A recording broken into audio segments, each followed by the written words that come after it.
अस्सलाम वालेकुम आदाब, मैं हूं खलील फरहाद। नेशनल व इंटरनेशनल खबरों की तफसील जानने के लिए वर्ल्ड न्यूज की शुरुआत करते हैं हेडलाइंस से। यूक्रेन जंग में रूस को लगा अब तक का सबसे बड़ा झटका। दारुल हुकूमत मॉस्को में इलेक्ट्रिक स्कूटर में बम प्लांट करके रूसी न्यूक्लियर प्रोटेक्शन फोर्स के चीफ को किया गया कत्ल, यूक्रेन ने ली जिम्मेदारी। अमेरिकी सदर डोनाल्ड ट्रंप का दावा, कहा बशार अल असद हुकूमत को खत्म करने के पीछे तुर्किया का हाथ। सदर एर्दोगान को बताया अपना अच्छा दोस्त और ज़हीन आदमी। साथ ही कहा एर्दोगान बेहतरीन ज़हनियत के हामिल, सीरिया की चाबी अब उनके हाथों में है। गजा जंग के खात्मे और हमास के साथ होस्टेजेस की डील के लिए नेतन्याहू पहुंचे काहिरा। हमास ने भी मुस्बत जवाब देते हुए कहा इसराइल नई शराइत ना लगाए तो जंगबंदी मुआहदा मुमकिन। ये देश हिंदुओं के जज्बात से चलेगा, इस तरह का बयान देने वाले इलाहाबाद हाई कोर्ट के जज की सुप्रीम कोर्ट में हाजिरी। मीडिया पर बयान तोड़ मरोड़ कर पेश करने का लगाया इल्जाम, तो सुप्रीम कोर्ट ने मुतनाज़ जज के बयान पर जाहिर की गैर इत्मीनानी। अंबेडकर रटने वाले अमित शाह के बयान पर जबरदस्त हंगामा आया। कांग्रेस समेत अपोजिशन अरकान ने किया एहतजाज, अमित शाह के फौरी इस्तीफे और माफी मांगने का किया मुतालबा। राज्यसभा में भाजपा पर जमकर बरसे आप लीडर संजय सिंह। गली गली में शोर है, नरेंद्र मोदी चोर है कि लगाए नारे। साथ ही बीजेपी पर लगाया यूपी बिहार के लोगों को बांग्लादेशी और रोहिंग्या कहने का इल्जाम। ये हेडलाइंस बढ़ते हैं खबरों की तफसील की जानिब। यूक्रेन जंग में रूस को अब तक का सबसे बड़ा झटका लगा है। रूस की न्यूक्लियर प्रोटेक्शन फोर्स के चीफ लेफ्टिनेंट जनरल एगोर किरिलोव को बम धमाके में कत्ल कर दिया गया। यूक्रेन ने रूसी जनरल को कत्ल करने की जिम्मेदारी कबूल कर ली है, जिसके बाद रूस की जानिब से यूक्रेन पर शदीद हमलों का खतरा मंडलाने लगा है। गैर मुल्की मीडिया रिपोर्ट के मुताबिक लेफ्टिनेंट जनरल एगोर किरिलोव रूसी दारुल हुकूमत मॉस्को में एक अपार्टमेंट की इमारत के बाहर बम धमाके में हलाक हो गए। वो रूसी न्यूक्लियर प्रोटेक्शन फोर्स के चीफ थे। रूस की तहकीकाती कमेटी ने कहा कि जौहरी हिफाजती दस्तों के इंचार्ज को इलेक्ट्रिक स्कूटर में छुपाए गए बम से निशाना बनाया गया। इस वाक़े में सीनियर रूसी जनरल समेत उनका एक असिस्टेंट भी हलाक हुआ है। नवमुंतखब अमेरिकी सदर डोनाल्ड ट्रंप ने दावा किया है कि सीरिया में बशार अल असद हुकूमत के खात्मे के पीछे तुर्किया का हाथ है। गैर मुल्की मीडिया के मुताबिक नवमुंतखब अमेरिकी सदर ट्रंप ने दावा किया कि सीरिया के फ्यूचर की कुंजी अब तुर्की के पास है। उन्होंने ये भी कहा कि बशार अल असद की हुकूमत का तख्ता उलटने वालों का कंट्रोल तुर्किया के पास है और ये ठीक है। उन्होंने ये भी कहा कि तुर्किया सीरिया को चाहता था और एर्दोगान की जहानत ने उसे कामयाब भी कर दिया। तुर्किया ने जानी नुकसान किए बगैर शाम को फतह कर लिया है। ट्रंप ने तुर्क सदर रजब तैयब एर्दोगान और तुर्किया की तारीफ की। उनका कहना था कि तुर्किया बड़ी फौजी कुव्वत है, लेकिन सीरिया में जंग अभी खत्म नहीं हुई। तुर्किया सीरिया के फ्यूचर में अहम किरदार अदा करेगा। उन्होंने तुर्क सदर एर्दोगान को अपना अच्छा दोस्त भी करार दिया और कहा कि तुर्क सदर एक बेहतरीन फौज रखते हैं और उन्होंने अपनी बेकार जंगों में अपनी फौज को बोसीदा नहीं किया। सीरिया के माजूर सदर बशार अल असद अपने सुकूत तक अपनी अवाम के हुकूक सलब करने में मुलविस रहे। इतलात हैं कि बशार अल असद रूस फरार के दौरान भारी मिकदार में हीरे, जवाहरात, सोना और कैश लेकर गए। ईसा इब्राहिम, जो इस वक्त सीरिया के साहिली इलाकों में सरगर्म एक सरकारी तंजीम सिविल वर्क मूवमेंट के मुशीर के तौर पर काम कर रहे हैं, उन्होंने मीडिया को दिए गए बयान में कहा कि असद सीरिया को लूट कर चले गए। रूस और ईरान के साथ मुआहदों के जरिए मुल्क को कई दहाइयों तक गिरवी रखा रकम और सोना जैसी बड़ी मकदार में शामी दौलत लूटी गई। उधर इसराइल ने सीरिया में अपनी जारहियत और गाज़िबाना कब्जे का सिलसिला जारी रखा है। ज़राए के मुताबिक सियोनी हुकूमत ने सीरिया में अपनी जारहियत और गाज़िबाना कब्जे का सिलसिला जारी रखते हुए साउथ सीरिया अल यरमूक नदी के रास्ते और अल वाहिदा डैम पर कब्जा कर लिया है। बैत जैन के इलाके में मज़ाहमत की वजह से इसराइली आर्मी इस इलाके पर कब्जा नहीं कर सकी, लेकिन सियोनी आर्मी अब भी इस इलाके के अतराफ मौजूद है। वाज़ेह रहे कि इसराइली हुकूमत सीरिया में बशार अल असद की हुकूमत गिरने के बाद से सीरिया पर लगातार फिज़ाई बमबारी करती आ रही है, जबकि गोलान की पहाड़ियों पर भी कब्जे की राह हमवार कर रही है। इजरायली प्राइम मिनिस्टर नेतन्याहू गजा में सीज फायर के हवाले से जारी मुज़ाकरात में शिरकत के लिए मिस्र पहुंच गए हैं। कहा जा रहा है कि गजा में सीज फायर के हवाले से कोई मुआहदा आइंदा चंद रोज में तय पा सकता है। गुज़िश्ता कई माह की कोशिशों के बाद गजा में जंगबंदी से मुताल्लिक बातचीत दोबारा शुरू हो गई है। बताया गया है कि अभी तक कोई वाज़ेह पेशरफ्त तो नहीं हुई, ताहम कतर, मिस्र और अमेरिका इस सिलसिले में खास मुतहरिक हैं। दूसरी जानिब कल मंगल को इसराइली फिजाई हमलों में गजा पट्टी के नॉर्थ में दो मुख्तलिफ मकामात पर दो रिहायशी मकानात तबाह हो गए, जिसके नतीजे में दो खानदानों की हलाकत की इत्तलात हैं। दूसरी जानिब हमास ने भी कहा है कि अगर इसराइल नई शराइत तय करना बंद कर दे तो गजा में जंगबंदी के मुआहदे और कैदियों का तबादला मुमकिन है। हमास इस बात की तस्दीक करती है कि दोहा में बिरादर कतर और मिस्र की निगरानी में जारी मुज़ाकरात इंतहाई संजीदा और मुस्बत नोयत के हैं। बयान में कहा गया है कि इन मुज़ाकरात के नतीजे में जंगबंदी और कैदियों के तबादले के मुआहदे तक पहुंचना मुमकिन है, बशर्त ये कि इसराइल गैर ज़रूरी शराइत आयद करने से बाज रहे। सऊद गजा के इलाके रफा में इमारत गिरने से दो इसराइली फौजी हलाक हो गए। इसराइली मीडिया के मुताबिक हलाक होने वाले फौजियों में इसराइली फौज का रिजर्व मेजर और रिजर्व स्टाफ सार्जेंट शामिल है। इसराइली मीडिया ने इसराइली फौज का हवाला देते हुए बताया है कि जिस इमारत में इसराइली फौजी मौजूद थे वो पुरानी और खस्ताहाल थी और इस बारे में तहकीकात की जा रही है कि कहीं इसराइली टैंकों और बुलडोजर्स की आमदोरफ्त के नतीजे में इमारत मुनहदम तो नहीं हुई। आयरलैंड के प्राइम मिनिस्टर टाउसिस सिमोन हैरिस ने कहा है कि इसराइल की जानिब से डबलिन में अपना सिफारतखाना बंद करने जैसे एहतजाज के बावजूद गजा पर उनके मजालिम के हवाले से वो खामोश नहीं होंगे। ज़राए के मुताबिक आयरलैंड के प्राइम मिनिस्टर सिमोन हैरिस ने इसराइली प्राइम मिनिस्टर नेतन्याहू पर तनकीद करते हुए उन्हें तबाहकुन सिफारतकारी करने से जोड़ दिया, ताहम कहा कि आयरलैंड की जानिब से इसराइल के हक़ दिफा की हिमायत भी जारी रहेगी। गजा में इसराइली कार्रवाइयों की मजम्मत करते हुए उन्होंने कहा कि फ़लस्तीनियों की हिमायत करना आयरलैंड के लिए फ़ख्र की बात है। बांग्लादेश में शेख मुजीब के दिए गए जोए बंगला नारे को खत्म करने का फैसला लिया गया है। इसके अलावा बांग्लादेश की करेंसी नोटों से शेख मुजीब की तस्वीर भी खत्म कर दी जा रही है। बांग्लादेशी मीडिया रिपोर्ट्स के मुताबिक बांग्लादेश में 5 अगस्त को आने वाले अवामी इनकलाब के नतीजे में सबसे अहम फैसला अबूरी हुकूमत का शेख मुजीबुर रहमान का दिया गया नारा जोए बंगला, इसको खत्म करना है। एपीलेट डिवीजन के फैसले के बाद जोए बंगला को अब कौमी नारा नहीं समझा जाएगा। अबूरी हुकूमत की जानिब से एक और इनकलाबी इक़दाम बांग्लादेशी करेंसी नोटों से शेख मुजीब की तस्वीरें हटाने का फैसला भी है। बांग्लादेश जो नए नोट शाये कर रहा है उनमें हालिया इनकलाब की खुसूसियात भी शामिल हैं। अबूरी हुकूमत के इक़दाम से साबित होता है कि अब शेख मुजीबुर रहमान और उनकी बेटी शेख हसीना वाजिद की सियासत को खत्म किया जा रहा है।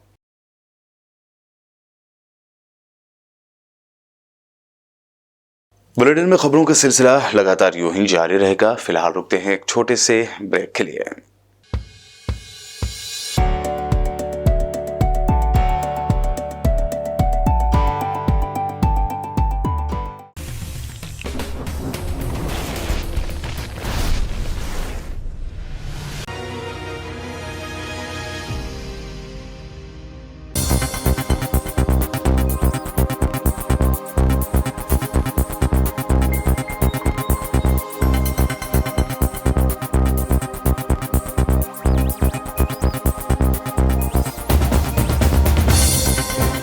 ब्रेक के बाद आगे बढ़ते हैं और अब देखते हैं मज़ीद अहम खबरें। ये देश हिंदुओं के जज्बात से चलेकर इस तरह का बयान देने वाले इलाहाबाद हाई कोर्ट के जज justice Shekhar Yadav supreme court के कॉलेजियम के सामने पेश हुए। उन्होंने विश्व हिंदू परिषद के प्रोग्राम में मुसलमानों को लेकर इंतहाई मुतनाज़ और तौहीन आमेज बातें कही थी, जिनसे पूरे हिंदुस्तान में हंगामा मच गया था। इसी सिलसिले में सुप्रीम कोर्ट के सामने पेश हुए जस्टिस शेखर यादव ने सफाई देते हुए कहा, मीडिया ने उनकी तकरीर की चुनिंदा बातों को बताकर तनाज़ा खड़ा कर दिया है। हालांकि कॉलेजियम उनकी वजाहत से मुतमईन नहीं हुआ और उन्होंने जज को याद दिलाया कि उन्हें अपने ओहदे के वक़ार का ख्याल रखना चाहिए। पार्लियामेंट में अमित शाह के बयान पर उस वक्त हंगामा खड़ा हो गया जब उन्होंने कल अपोजिशन पर तंज करते हुए कहा था कि अंबेडकर रटने के बजाय अगर वो भगवान का नाम लेते तो 7 जन्मों तक उन्हें स्वर्ग मिलता रहता, यानी जन्नत मिलती रहती।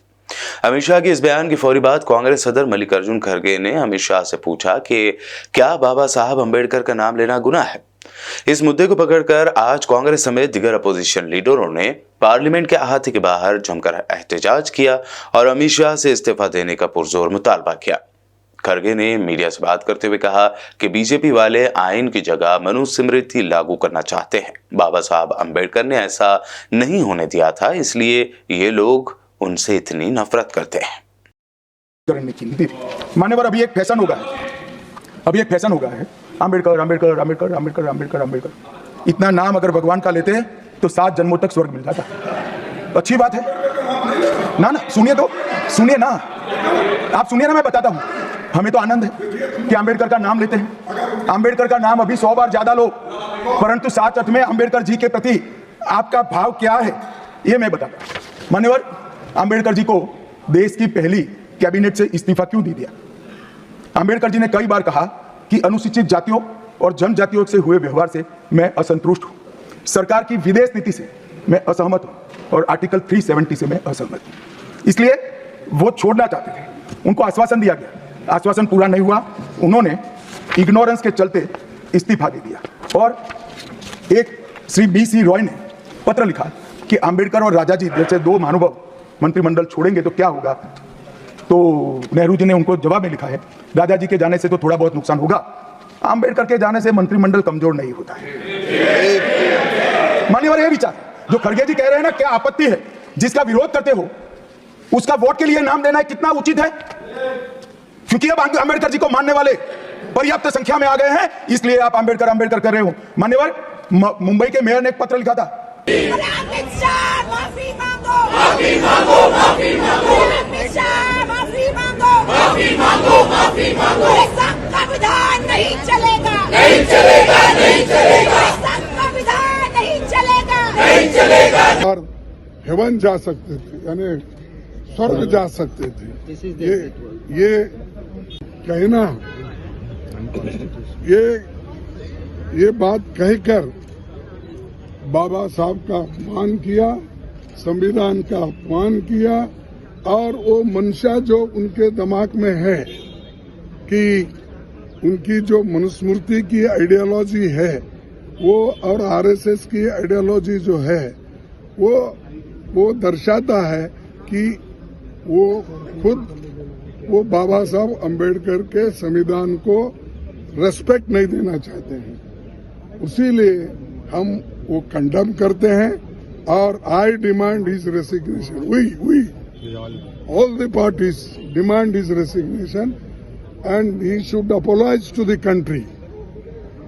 और वो अपना काम करना चाहिए उन्होंने, और इस ढंग से अगर वो बात करते रहेंगे सारे हिंदुस्तान में आग लगेगी कि बाबा साहब अंबेडकर का अपमान कोई सहन नहीं करेगा। अगर उनको अपने जगह से इस्तीफा देना चाहिए और ऐसे अपमान कोई पार्टी, कोई देश का आदमी स्वीकार नहीं करता। कांग्रेस लीडर जिग्नेश मेवानी ने बाबा साहब अंबेडकर पर दिए गए अमित शाह के बयान की शदीद मजम्मत करते हुए कहा कि बाबा साहब ने दलित, आदिवासी और पिछड़े तबकात के दर्द को समझा था, इसलिए वो बाबा साहब का नाम लेते हैं। अमित शाह अपने बयान पर माफी मांगे। कल पार्लियामेंट में अमित शाह ने बाबा साहब अंबेडकर के बारे में बहुत ही गंदी बात की। डॉक्टर भीमराव बाबा साहब अंबेडकर का अपमान करते हुए ये कहा कि आजकल कुछ लोगों को अंबेडकर अंबेडकर अंबेडकर बोलने का फैशन हो गया है। अरे जो दलित, आदिवासी, ओबीसी से जो कमजोर लोग हैं, अपनी पीड़ा और दर्द बाबा साहब अंबेडकर ने उनकी पीड़ा और दर्द को समझा था, इसलिए वो अंबेडकर का नाम लेते हैं। जो सामाजिक न्याय की लड़ाई लड़ते हैं, इसलिए वो भीमराव बाबा साहब अंबेडकर को याद करते हैं। ये कोई फैशन नहीं। तो इस प्रकार से इंसल्टिंग टोन में बाबा साहब अम्बेडकर के बारे में बात करना, वो भी पार्लियामेंट में, वो बेहद शर्मनाक है। और अमित शाह को हर कीमत पर माफी मांगनी चाहिए। अमित शाह को संसद के पटल पर से माफी मांगनी चाहिए, जनता के बीच में आकर माफी मांगनी चाहिए और ये कहना चाहिए कि मैं दोबारा कभी ये गलती नहीं करूंगा। और न केवल इतना, नरेंद्र मोदी को उससे माफी मंगवानी चाहिए। आप लोग मनुस्मृति गौड़ से करते रहिए, हम संविधान और अंबेडकर की बात करते रहेंगे। संविधान जिंदाबाद, अंबेडकर जिंदाबाद, जय भीम बोलेंगे, लगातार बोलेंगे, बार बार बोलेंगे। और अमित शाह तुमसे माफी भी मंगवा कर रहेंगे। जब तक तुम माफी नहीं मांगोगे, तुम्हारे खिलाफ उग्र आंदोलन होगा, ये लिख के रखो। राज्यसभा में आज हर तरफ आम आदमी पार्टी लीडर संजय सिंह की दहाड़ती हुई आवाज में बीजेपी और उसके लीडरों पर तनकीद करती हुई वीडियो वायरल हो रही है। पहले तो उन्होंने बीजेपी के एमपीज की जानिब से उनकी स्पीच में रुकावट डालने पर जोरदार आवाज में उन्हें गली गली शोर है, नरेंद्र मोदी चोर है के नारे के साथ खामोश बिठाया। तो फिर उन्होंने बीजेपी लीडर जेपी नड्डा की जानिब से यूपी बिहार के लोगों को रोहंग्या बताने पर शदीद एतराज जाहिर करते हुए कहा कि यूपी, पूर्वांचल और बिहार के लोगों को रोहंग्या और बांग्लादेशी बताने वाले लोगों के नाम राम हैं। जरूरत से ज्यादा उतना ही काम करो जितना ठीक लगे। आप इधर बोले, आपस में बात जरूरत से ज्यादा मत उड़ो। संजय जी प्लीज, जरूरत से ज्यादा मत उड़ो। संजय जी आप गली गली में शोर है, संजय जी नरेंद्र मोदी चोर है। कोई बात रिकॉर्ड पे नहीं जाएगी, नरेंद्र मोदी चोर है। कोई बात रिकॉर्ड पे नहीं जाएगी। No, it will not go, please, it will not go on the record. नहीं, मैं please go back to your seats. नहीं, आप ये नहीं सर, आप दुरुपयोग कर रहे हैं समय का। कैसे प्लीज चुपचाप सुना। आप बोलिए।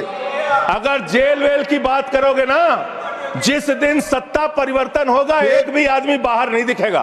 फिर ऐसी बातें मत करो, आपस में बात नहीं। संजय ये जी धमकी देने की बातें मत करो। संजय जी आपस में कोई बात नहीं। संजय जी प्लीज प्लीज, नहीं कोई नहीं, आप लोग आपस में बात कंट्रोल कीजिए सर। सभी लोग आपस में बात प्लीज। आप प्लीज आप बैठे रहे प्लीज। ऐसे धमकी देके काम मत करो। आप विषय पे बोले, विषय बोले। अडानी की दलाली करने वाली सरकार हमसे सवाल कर रही है। विषय पर संजय जी जो विषय बोलेंगे, ये भ्रष्टाचार पे बोलेंगे। विषय पर बोलिए प्लीज, विषय पर बोलिए प्लीज। अडानी की दलाली करने वाले लोग हमसे सवाल करेंगे। संजय जी इतनी शानदार बात आज की है लीडर ऑफ द हाउस ने सर, मैं इनका नमन करता हूं। इतनी बढ़िया बात इन्होंने कह दी कि मैं इसका जवाब जरूर दूंगा। सर, इन्होंने कहा कहीं ऐसा तो नहीं जिनके नाम काटे जा रहे हैं वो रोहंग्या हैं। हमारे उत्तर प्रदेश के भाई, हमारे पूर्वांचल के भाई, हमारे यूपी बिहार के भाई जो 40-40 साल से दिल्ली में रह रहे हैं, अपने श्रम, अपने खून पसीने से दिल्ली को बना रहे हैं, आप उनको रोहंग्या करें। आप उनको रोहंग्या करें। हिम्मत कैसे हुई आपकी? हिम्मत कैसे हुई आपकी? आप बैठे। आप हमारे पूर्वांचल के भाइयों को रोहंग्या कहेंगे? हिम्मत कैसे हुई आपकी? हिम्मत नहीं होनी चाहिए आपकी। आगे बोले। तृणमूल कांग्रेस के राज्यसभा रुकन साकिब गोखले ने ऐवान में कहा कि बिल्किस बानो के मुजरिमीन को बीजेपी छोड़ देती है, लेकिन उमर खालिद सैफी जेल में अब भी कैद हैं क्योंकि उन्होंने पीएम मोदी पर तनकीद की थी। But haven't been paid since 3 years because Modi's government has withheld Bengal's dues. Why? Because his party lost the election. Bilkis Bano, whose rapists were forgiven and released by this government. Umar Khalid Saifi, and numerous others who have spent years in jail only because they dared to criticize Modi and Shah. Yes. The 750 farmers who died outside the borders of Delhi only for protesting for their rights. Laws which were later taken back by the Prime Minister. The people of Manipur who today, as we speak, as I speak here, sir, are seeing their homes burn and their families die every day. Sir, I've had the personal privilege of experiencing justice under this government. I was locked up in a jail in Gujarat for 155 days in a case related to a tweet and a 500 rupee money laundering case. But then I found out what real justice means when my leader Mamta Banerjee sent me to this august House of Parliament where my oppressors have to see my face every day. So Mamata Banerjee understands justice and is committed to it. Social justice, as the preamble says, Mamata Banerjee brought schemes like Lokhir Bhandar and Kanyashri. That Lokhir Bhandar was brought a long time ago. अब ये copy कर रहे हैं लाड़की बहना लाड़की बहन. It was started by Mamata Banerjee. So social justice through measures like Aparajita Bill to give justice to women who face violence, but that has not yet been passed. I don't know why the finance minister was so embarrassed even after prompting when she said women's reservation. Shiv Sena UBT leader Sanjay Raut ने media से बात करते हुए बताया कि उन्होंने one nation one election bill के खिलाफ वोट दिया है। नहीं, हमने अपोज किया है। ये जो हमारे देश का जो फेडरल स्ट्रक्चर है, हाँ, उसको ये ख़त्म करने की कोशिश है। ये पूरे एक व्यक्ति के हाथ में राज्य और देश की सत्ता रहे, उसके लिए ये बिल आया है। लेकिन वो जो व्यक्ति है जिसके लिए आप ला रहे हो, वो व्यक्ति अपना कार्यकाल पूरा नहीं करेगी, मैं आपको बता रहा हूँ। उत्तर प्रदेश के मुरादाबाद में मीट शॉप्स के खिलाफ हिंदुत्ववादियों के ग्रुप ने एहतजाज करते हुए इसे बंद करने की मांग की। इस भीड़ में मौजूद सुनीता शर्मा नामी एक खातून ने माइक से मुसलमानों के खिलाफ तौहीनामेज बातें करते हुए धमकी दी कि अगर हिंदू एरिया में मुसलमानों की दुकानें बंद न की गई तो वो उन पर हमला कर देंगे। एरिया में कोई भी बिरयानी की या किसी मोमडन को दुकान नहीं दी जाएगी और लगातार धरना प्रदर्शन चलेगा। हिंदू सारे संगठन मिलकर करेंगे, चाहे हमें कुछ भी करना पड़े, मुझे महिला शक्ति कितनी भी इकट्ठी करनी पड़े, मैं ताबड़तोड़ वो करूंगी, हमला करूंगी, चाहे कुछ भी हो जाए। आज मुझे पता लगा है कि बिरयानी की 2 दुकानें खुली हुई है। एक हद हो गई कि हिंदू एरिया में मोमडन इस तरीके से वो हो रहा है कि मंगल के दिन भी दुकानें खुली हुई हैं और हमारे योगी जी कहते हैं कि किसी भी हिंदू एरिया में ये मीट की दुकानें नहीं खुलनी चाहिए। लेकिन हद हो गई बिल्कुल। कान खोल के सुन लीजिएगा कि दुकान खाली कर दे यहाँ से तुरंत। बात करेंगे क्रिकेट की। टीम इंडिया के senior spin bowler Ravichandran Ashwin ने ऑस्ट्रेलिया के खिलाफ जारी टेस्ट सीरीज के दौरान ही इंटरनेशनल क्रिकेट से रिटायरमेंट का ऐलान कर दिया है। उन्होंने गाबा टेस्ट के बाद प्रेस कॉन्फ्रेंस में इसका ऐलान किया। अश्विन कैप्टन रोहित शर्मा के साथ प्रेस कॉन्फ्रेंस में पहुंचे थे। रिटायरमेंट से पहले अश्विन ड्रेसिंग रूम में विराट कोहली के साथ बैठे नजर आए। इस दौरान कोहली ने उन्हें गले भी लगाया था। Ashwin Adelaide day night test में टीम इंडिया का हिस्सा रहे थे। हिंदुस्तान के लिए कई रिकॉर्ड बना चुके अश्विन के नाम टेस्ट में सबसे ज्यादा विकेट लेने वाले गेंदबाजों में 7वें नंबर का मुकाम है। उन्होंने 537 विकेटें ली हैं। इसके अलावा उन्होंने वनडे मैचेस में 156 और T20 में 72 विकेटें ली है। और अब आखिर में हेडलाइंस पर डालते हैं एक और नजर। यूक्रेन जंग में रूस को लगा अब तक का सबसे बड़ा झटका। दारुल हुकूमत मॉस्को में इलेक्ट्रिक स्कूटर में बम प्लांट करके रूसी न्यूक्लियर प्रोटेक्शन फोर्स के चीफ को किया गया कत्ल, यूक्रेन ने ली जिम्मेदारी। अमेरिकी सदर डोनाल्ड ट्रंप का दावा, कहा बशार अल असद हुकूमत को खत्म करने के पीछे तुर्किया का हाथ। सदर एर्दवान को बताया अपना अच्छा दोस्त और ज़हीन आदमी। साथ ही कहा एर्दवान बेहतरीन ज़हनियत के हामिल, सीरिया की चाबी अब उनके हाथों में है। गजा जंग के खात्मे और हमास के साथ होस्टेजेस की डील के लिए नेतन्याहू पहुंचे काहिरा। हमास ने भी मुस्बत जवाब देते हुए कहा इसराइल नई शराइत ना लगाए तो जंगबंदी मुआहदा मुमकिन। ये देश हिंदुओं के जज्बात से चलेगा, इस तरह का बयान देने वाले इलाहाबाद हाई कोर्ट के जज की सुप्रीम कोर्ट में हाजिरी। मीडिया पर बयान तोड़ मरोड़ कर पेश करने का लगाया इल्जाम, तो सुप्रीम कोर्ट ने मुतनाज़ जज के बयान पर जाहिर की गैर इत्मीनानी। अंबेडकर रटने वाले अमित शाह के बयान पर जबरदस्त हंगामा आया। कांग्रेस समेत अपोजिशन अरकान ने किया एहतजाज, अमित शाह के फौरी इस्तीफे और माफी मांगने का किया मुतालबा। राज्यसभा में भाजपा पर जमकर बरसे आप लीडर संजय सिंह। गली गली में शोर है, नरेंद्र मोदी चोर है के लगाए नारे। साथ ही बीजेपी पर लगाया यूपी बिहार के लोगों को बांग्लादेशी और रोहिंग्या कहने का इल्जाम। वर्ल्ड न्यूज में ये थी अब तक की अहम नेशनल व इंटरनेशनल खबरें। देखते रहिए BPN चैनल।